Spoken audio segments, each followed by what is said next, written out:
le plaisir d'être ce soir avec Louis Morin, journaliste politique et réaliste. Merci Laurent. Bonsoir à vous. Églantine Delalleux, journaliste politique. Bonsoir. Pablo Pio-Vivien, rédacteur en chef de la revue Regard. Bonsoir à vous Pablo. Et puis on a nos invités. Stéphane Bureau, consultant États-Unis pour BFM TV. Nouveau consultant États-Unis, figure de la télévision au Canada. C'est ce qu'on dit. C'est ce qu'on dit. Voilà. Et puis on est et qui va le devenir chez nous aussi. Et qui va le devenir figure de la télévision française aussi. Et puis Thierry Arnaud, éditorialiste politique international pour BFM TV. Bonsoir à vous également Thierry. Bonsoir. On commence donc par la visite de Joe Biden en Israël, à Tel Aviv aujourd'hui. Il est arrivé ce matin en Israël. Ça intervient donc au lendemain d'une frappe qui a fait plus de 200 morts dans l'enceinte d'un hôpital de Gaza. Deux versions s'affrontent. Donc le Hamas qui accuse l'armée israélienne. L'armée israélienne dit que c'est le djihad islamique qui a fait cette frappe. Joe Biden aujourd'hui se range du côté d'Israël. On écoute le président des États-Unis. Sur la base des informations que nous avons obtenues aujourd'hui, nous pensons que la roquette a été tirée depuis le territoire de Gaza par un groupe terroriste. Les États-Unis soutiennent sans équivoque la protection des civils pendant ce conflit. Je pleure, je suis en deuil avec les familles des victimes touchées par cette tragédie. Voilà pour un petit résumé de ce qu'a dit M. Biden aujourd'hui à Tel Aviv. J'ai envie de poser une première question à notre consultant États-Unis pour BFM TV. C'est sa première chez nous, en tout cas ce soir, entre 20h et 21h. Et bonsoir Laurent. Bonsoir. C'est Biden. Si ça avait été Trump, qu'est-ce qui se serait passé? Qu'aurait fait Trump? Voilà qui est une belle question. Est-ce que nous avons l'heure pour en débattre? Surtout que je ne vous ai pas prévenu de cette question. En fait, je ne sais pas ce qu'aurait fait Trump, mais dans les circonstances, je pense que Biden avait peu d'espace, compte tenu aussi du calendrier électoral. Vous me direz, c'est un peu loin de l'actualité d'aujourd'hui, mais aux États-Unis, on est déjà en campagne et je pense que M. Biden n'avait pas le choix de montrer très tôt qu'il était solidaire d'Israël, pour les Israéliens d'abord, parce que d'une certaine façon, on pourrait dire d'Israël que c'est le 51e État américain. Les liens entre Israël et les États-Unis sont profonds. C'est le premier bénéficiaire de l'aide américaine à l'étranger. Donc, la marge de manœuvre n'était pas très grande. Et il faut dire qu'il y a un passif aussi, parce qu'entre M. Biden et M. Netanyahou, ça n'a pas toujours été idéal. Ça a commencé à l'époque où M. Biden n'était que vice-président, mais encore aujourd'hui. Et il faut voir que très récemment, dans l'actualité, son secrétaire d'État, M. Blinken, disait « Jamais au Proche-Orient, les choses n'ont été aussi calmes. » Donc, ils sont en ce moment en train de rétro-pédaler là-dessus. C'était mieux entre Trump et Netanyahou? C'était aussi très difficile, mais je pense que tous les présidents qui ont eu à composer avec M. Netanyahou diraient probablement la même chose. Aujourd'hui, ce qu'on sait, c'est que Trump a demandé à ce que l'on destitue M. Netanyahou parce qu'il aurait été évidemment incompétent dans les circonstances. Mais est-ce que c'était une visite utile? Parce que c'est ça notre question et on va évidemment interroger nos camarades. Mais peut-être Thierry Arnaud d'abord. C'est utile une visite pareille? Alors, on verra dans les jours et dans les semaines qui viennent ce qu'elle a produit. Elle était indispensable, en tout cas. Il n'avait pas de choix, Joe Biden. Et il était un peu au pied du mur. Il faut quand même dire un mot des circonstances dans lesquelles il quitte Washington hier soir. Cette tragédie vient de se produire à l'hôpital. Dans un premier temps, on a les accusations contre Israël. On n'a pas la preuve qu'elle soit israélienne ou américaine, que c'est quelqu'un d'autre.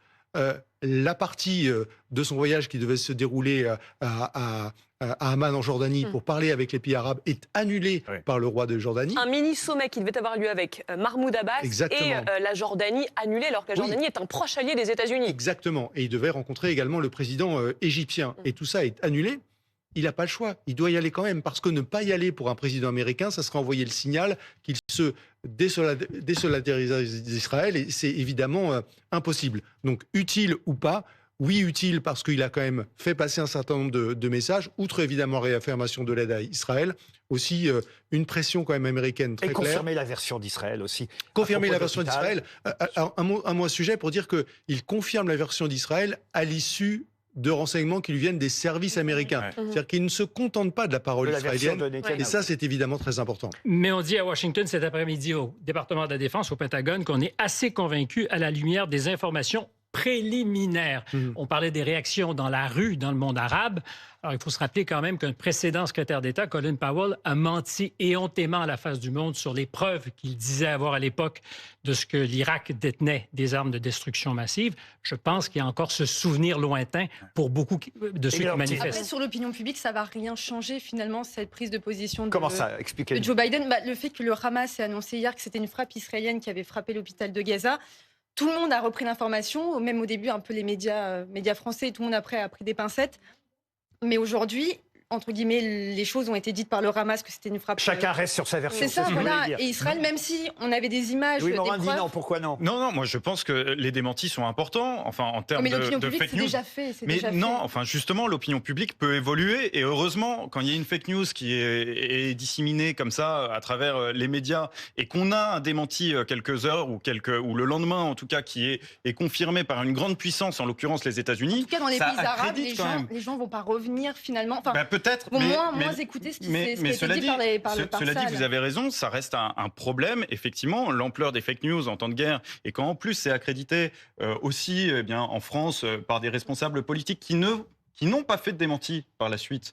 Et c'est notamment le cas d'un certain nombre, évidemment, d'un certain nombre de ténors de la France insoumise. Ça pose véritablement problème, ça pose question. Et effectivement, il y a une responsabilité qu'il ne faut pas fuir. C'est la guerre des versions et des images. Évidemment, la guerre de communication. Comme l'a dit Avec Monsieur Bureau. Catherine Colonna, qui, contrairement aux États-Unis, continue à dire on n'a pas assez de preuves, donc pour l'instant, on ne va pas dans le sens des États-Unis et d'Israël. Permettez-moi juste de donner justement cet enregistrement. Tsahal dit qu'il a des preuves que c'est bien le djihad islamique qui l'a fait, notamment cet enregistrement entre deux membres du Hamas. On écoute. Et on donne la parole à Pablo après.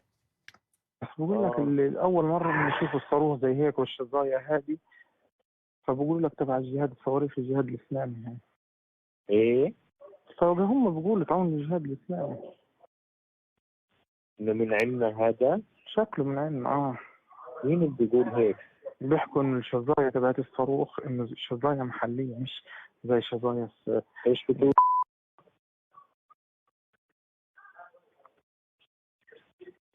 سبحان الله من عندنا ما لقاش غيرين بجرثومي عاد هذول تلاقيهم من المقدرة الورا دي بفلت محط فيهم ايش بتلاقيهم طالعين من المقبرة اللي ورا المستشفى المعمداني دي اللي هو فسه ونزل عندهم هو في مقبرة وراه المعمداني يقول لك عند الساحة بالضبط هي وين لما تدخل على الساحة؟ أول ما تدخل على الساحة تدخلش على البلد على إيدك اليمين في مستشفى المعمداني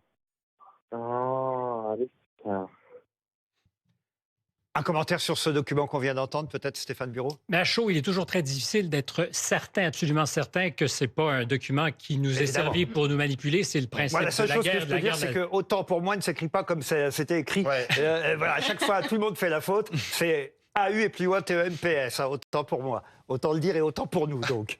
Donc voilà, c'est très difficile dans les circonstances. Je reviens à ce que les Américains à Washington disent cet après-midi. Pour l'instant, ça semble convaincant, mais on est au conditionnel. On ne dit pas de façon catégorique, mais c'est une fake news.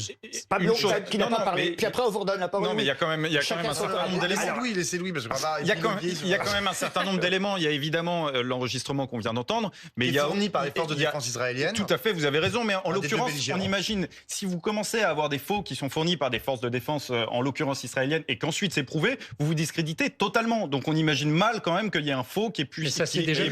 Ça s'est déjà vu, mais c'était une autre époque. Et aujourd'hui, tout est vérifié, et vous le savez très bien. Aujourd'hui, sur les réseaux sociaux, tout est vérifié, et vous avez des démentis qui peuvent être faits par absolument tout le monde. Et puis ensuite, vous avez aussi une autre organisation qui est en l'occurrence... ce qu'il disait tout à l'heure, chacun reste sur sa version, quels que soient les documents qu'on prouve. Non, parce que vous avez en plus une autre organisation qui est une organisation open source, qui est ouverte, une organisation de chercheurs qui enquête systématiquement sur les données géographiques en la matière, qui s'appelle GeoConfirmed, qui est une organisation qui a notamment enquêté beaucoup en Ukraine et qui a corroborer là aussi la thèse israélienne. Ça fait beaucoup quand même parce que on a les États-Unis qui engagent leurs responsabilités et leur crédibilité, on a Tsahal en l'occurrence qui engage aussi la responsabilité israélienne, et puis on a des organisations indépendantes et open source qui divulguent leurs sources, qui sont des chercheurs indépendants qui ont déjà là aussi montré leurs preuves, qui là aussi corroborent. On peut quand même difficilement penser quels que soient les auteurs du bombardement, de toute façon ce sont des victimes de trop.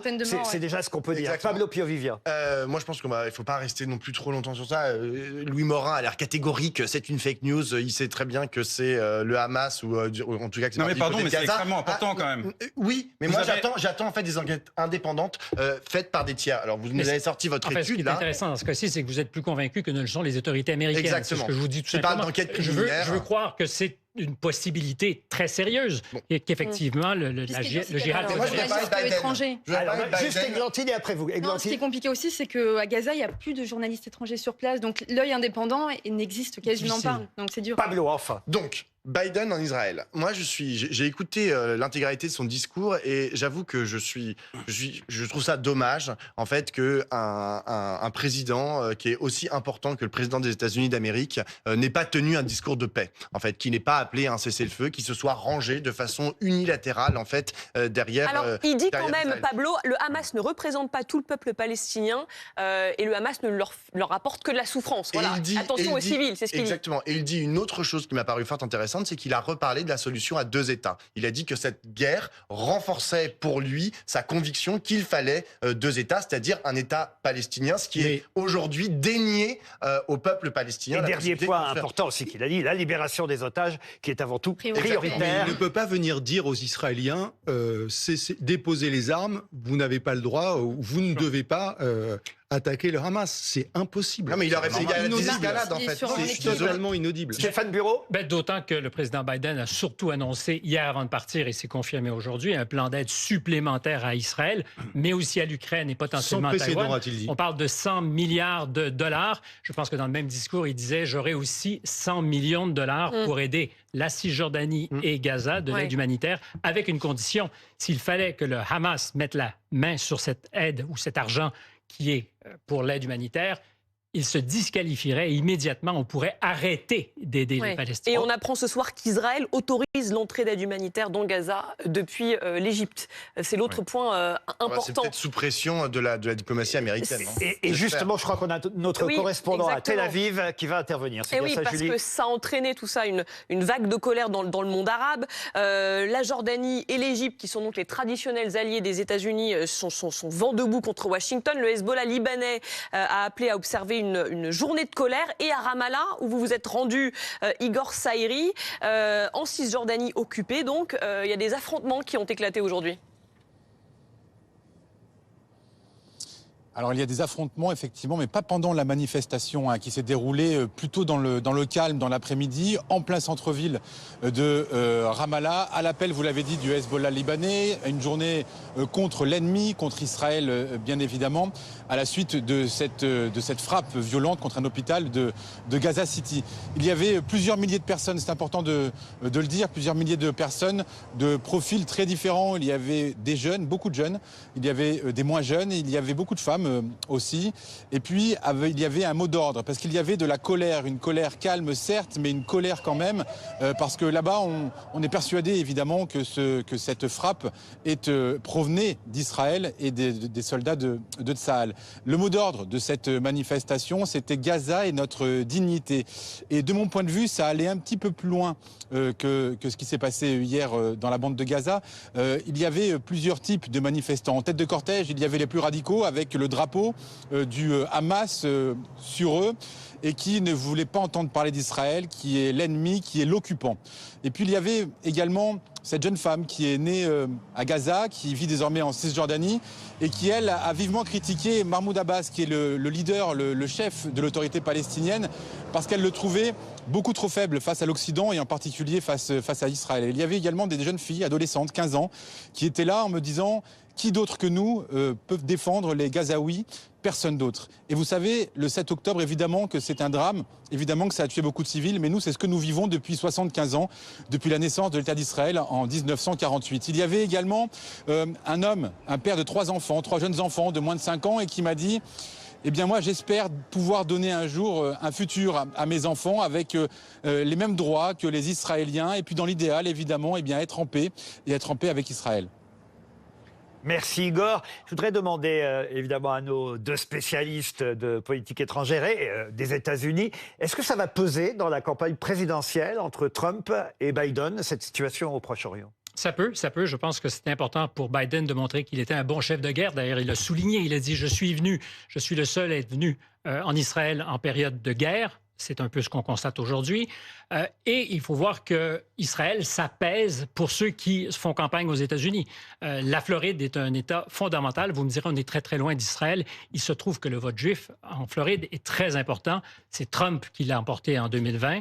Je suis certain que M. Biden et ses stratèges pensent à la Floride, mais pensent de façon générale au poids que pourra faire peser cette affaire sur le cours des élections. On est au début de quelque chose qui pourrait durer très longtemps.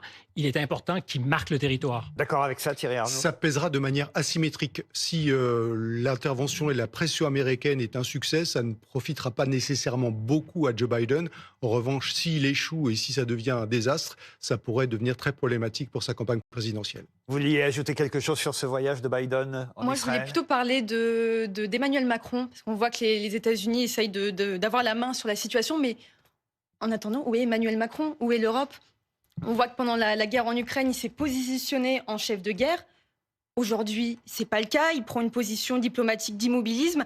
Mais je pense que l'exécutif a peur d'une chose, c'est que le conflit aujourd'hui s'importe en France, alors qu'il est déjà importé. Il est déjà là, vous voulez Oui, dire. c'est ça, exactement. Louis Morin, Oui, là-dessus? bien sûr. Et c'est vrai qu'en la matière, les intérêts ne sont pas les mêmes. Avec Joe Biden, et vous l'avez extrêmement bien souligné, qui a un intérêt aujourd'hui à se montrer comme étant crédible sur la scène internationale et qui profite aussi de cette actualité pour pouvoir le faire, alors même qu'il était décrédibilisé récemment. On l'avait vu en train de chuter à plusieurs reprises. On le présentait régulièrement dans les médias américains. Oui, qu'il avait comme un l'air plutôt en papy forme, gâteux. là, pour le coup. Et là, on voit effectivement quelqu'un qui reprend le dessus. Emmanuel Macron n'a pas forcément intérêt, encore une fois, vous l'avez très bien dit, Églantine, à se positionner sur ce terrain, parce que ce qui est évident, c'est que s'il fait un déplacement en Israël, Non, on a quand même sans faire un déplacement en Palestine... En France, on a quand Il même va la être- deuxième diaspora juive, on a la plus forte communauté musulmane en Europe. Donc voilà, on pourrait se poser des questions. Bah, bien sûr. Ouais. Mais il Non, y a un Et on termine sur ce sujet, Pablo? Ouais, il faut Pas du mettre tout ça évident. aussi en parallèle avec la visite de Vladimir Poutine, visite d'État en Chine. Exact. Donc en fait, vous C'est avez ça. un autre axe en fait qui est en train de se dessiner, qui est absolument catastrophique. Où vous avez Moscou, Pékin, qui eux parlent de leur soutien en fait au peuple palestinien. Et là, les gens qui manifestent dans tous les pays arabes et qui font union, il y a une union des sociétés derrière le peuple palestinien. Aujourd'hui, où est-ce qu'ils vont trouver leur salut? Eh ben du côté de chez Xi Jinping et du côté de Vladimir Poutine. Ce qui est un énorme problème. C'est-à-dire que en fait, on a une nouvelle partition du monde qui est ancienne en fait, mais là qui est en train de se redessiner et vraiment souligner 10 fois, c'est l'Ouest et le reste. Et ce Sud global en fait est en train de se constituer avec à sa tête des régimes totalitaires. Et c'est un énorme problème. Donc moi, je pense que si Macron devrait trouver une position, c'est précisément d'essayer de ramener en fait dans son giron ces gens en fait, ces populations, ces sociétés, notamment arabes, qui soutiennent le peuple palestinien. Et ils sont tout à fait légitimes à le faire parce qu'aujourd'hui, le peuple palestinien, comme on a pu le voir dans le massacre en fait qui a eu lieu hier à l'hôpital à Gaza, c'est un peuple martyr. Ouais. Pendant qu'on parle juste des images en direct de ce qui se passe en ce moment à Casablanca, des manifestations pro-palestiniens en ce moment, voilà, dans les rues de Casablanca. Ce sont les pays occidentaux qui sont directement visés dans ces manifestations. On a vu à Tunis, par exemple, il y a 3000 manifestants qui se sont massés devant l'ambassade de France. Emmanuel Macron a été visé par des slogans hostiles toute la soirée. C'est nous qui sommes visés directement à travers ces manifestations ? Je ne saurais dire si c'est nous qui sommes visés. Chose certaine pour le président Biden, si on revient au voyage, la nécessité d'imposer en ce moment le là, de donner le là, parce que la diplomatie américaine, est un peu dans les câbles au Proche-Orient. On a vu que son secrétaire d'État a attendu dans l'antichambre pour voir le prince Ben Salman pendant des heures. C'était un camouflet qui était absolument fait pour envoyer un message clair aux Américains. Nous n'avons pas vraiment besoin de vous. Donc, la diplomatie américaine est peut-être poussive en ce moment dans cette région du monde. Et je crois que Biden doit en prendre acte. Et c'est un peu ce qu'il faisait aujourd'hui. Et c'est vrai tout à fait que les Russes et les Chinois sont un peu à la manœuvre. Le rapprochement entre l'Iran et l'Arabie saoudite fait très, très peur aux Américains. Ce sont les Chinois qui ont joué les marieuses là-dedans. Vous voulez ajouter quelque chose, Thierry Arnaud? Oui, non, je pense que oui, la France est une cible. Elle est une cible pour ces manifestants. Les ambassades de France dans ces pays vivent des moments un peu compliqués. Pour des raisons qui ne sont pas toujours d'ailleurs fondées, mais ça figure au premier rang des préoccupations du président de la République aujourd'hui, qui a véritablement plusieurs, j'allais dire, obsessions dans cette crise.